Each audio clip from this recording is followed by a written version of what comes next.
Hi friends, அஸ்ஸலாமு அலைக்கும். அன்னைக்கு போய் இறங்கி நல்லா எல்லா இடமும் சுற்றி எடுத்துட்டு எங்கள் அக்கா வீட்டில் நிஸ்வாக்கு போனோம் மஸ்கெட்லேருந்து.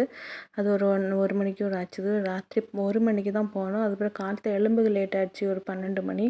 அதுக்கப்புறம் சரி வேண்டாம், சாப்பாடு டேரெக்டாக நம்ம லஞ்சுக்கே போயிடலான்னு சொல்லிட்டு ஒரு ஜூஸும் வாங்கி குடிச்சிட்டு ஒரு ஷேக்ஸும் வாங்கி குடிச்சிட்டு ஓமன் ஏஜ் அக்ராஸ் மியூசியம் போனோம். One of the best place ஓமனில் நீங்கள் விசிட் பண்ணணுன்னா இதுதான். துபாய் வைப்ரேரியும் இடமே ஏர்போர்ட் மாதிரி இருந்து அந்த என்ட்ரன்ஸில் வந்து தமிழில் வரவேற்புன்னு சொல்லி எல்லாத்துலேயும் வெல்கம்னு சொல்லி போட்டிருந்து. இங்கிலீஷ் எல்லாத்துலேயும் போட்டிருந்து, எல்லா லாங்குவேஜ்லேயும். அதில் தமிழ்லையும் வரவேற்புன்னு போட்டிருந்து. இது அவங்களோட ரெசிடென்ஸுக்கு 2 ரியால். வெளியிலேருந்து வந்தோன்னா துபாயில் அங்கே இங்கேருந்தெல்லாம் வந்தோன்னா 5 ரியால் அப்படின்னு சொல்லிட்டு டிக்கெட் ப்ரைஸு.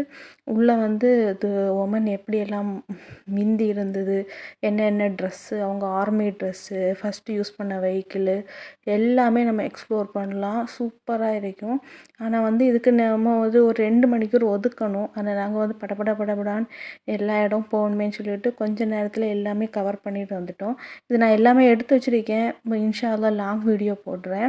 அங்கே வந்து எப்படி ஒரு ஒரு ஒரு ஆள் இறந்தா எப்படி அடக்கம் பண்ணுவாங்கன்னு வரைக்கும் எல்லாமே 3D இதில் எல்லாத்துலேயுமே வந்து இது பண்ணி வச்சுருக்காங்கோ. காப்பர் யூஸ் பண்ணி இருக்குதோ.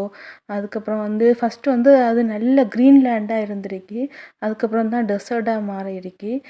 அதுக்கப்புறம் அங்கே ஊழி எல்லாமே வெட்டிங் ட்ரெஸ்ஸுக்கு என்ன மிந்தி என்னெல்லாம் போடுவாங்கோ அதுன்னு சொல்லிட்டு ஃபுல்லாக வந்து டெமான்ஸ்ட்ரேட் பண்ணி வச்சுருக்காங்கோ. அது நமக்கு பிடிச்ச மாதிரி நம்ம உள்ளே போனாலே வந்து ஒரு மியூசியத்துக்கு போன மாதிரி இருக்காது.